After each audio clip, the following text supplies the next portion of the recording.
General Colin Powell, the first African-American chairman of the Joint Chiefs, the first African-American Secretary of State. We have just learned he has died at the age of 84. His family announced on Facebook that Powell died of complications from COVID. They add he was fully vaccinated. Again, major breaking news. Colin Powell has passed away. Wolf Blitzer looks at his life.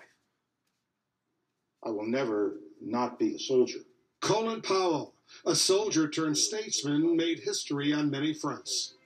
The first African-American and youngest chairman of the Joint Chiefs of Staff, and later, the first African-American Secretary of State. So I've always felt strongly that you should try to solve conflicts in this world through negotiations, through diplomacy.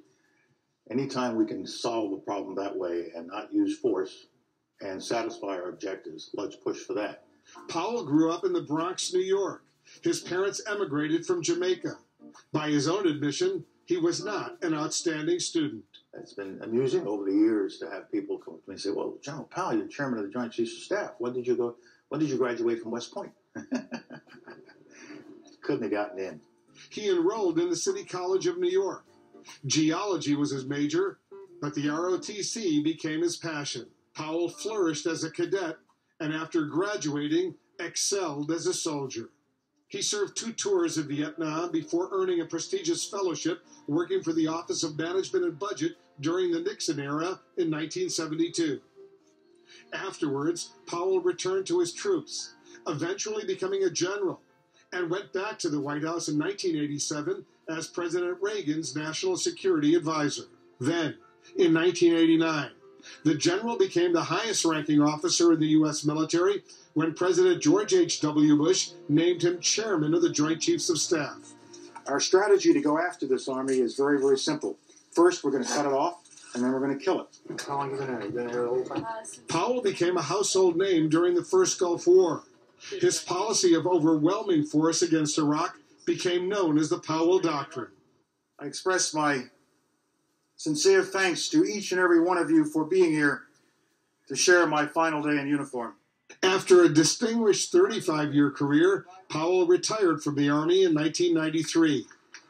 10 years later, the United States would become involved in another Gulf War, and Powell again played a key role.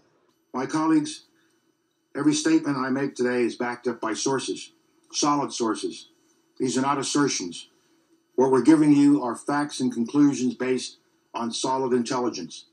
Then Secretary of State Powell made a case in front of the UN Security Council, arguing that Iraq posed a grave threat to the world because, he said, they had weapons of mass destruction.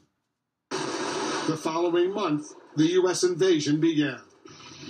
The war lasted more than 8 years. No weapons of mass destruction ever turned up. I regret it now because the information was wrong.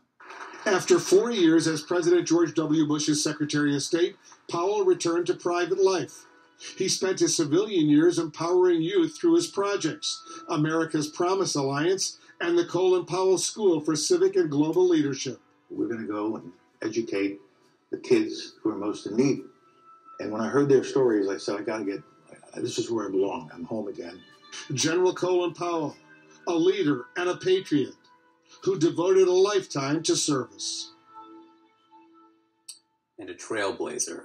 I'm joined now by retired General